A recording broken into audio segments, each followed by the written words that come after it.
Ngayon Linggo, sa pagtatapos ng Apoy sa Langit, aabangan natin ang mga mangyayari sa ating mga bida at maging sa ating mga kontrabida. Mula episode 1 ay inaabangan natin ang mga makapanindig balahibong mga tagpo. Handa ka na ba sa pagtatapos ng Apoy sa Langit? Heto na ang advance episode.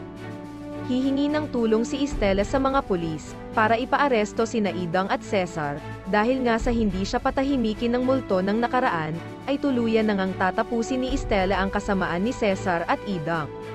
Ito ay nang matapos niyang aminin ang lahat kay Ning at kay Gemma, pagkatapos naman na ibigay ni Estela kay Ning ang mga alahas na ninakaw ni Cesar mula sa kanila, sasabihin na din ni Estela ang iba pang mga kasalanang ginawa nila, kabilang dito ang pagpaslang kay Ray, Manang Lucy, Cesar Jr., at pati na rin ang nangyari kay Tony.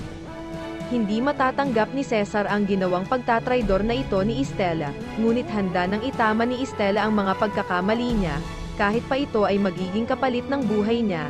Parating na din ang hustisyang hinahanap ni Ning at Gemma, at iba pang mga naging biktima ni na Cesar at Idang.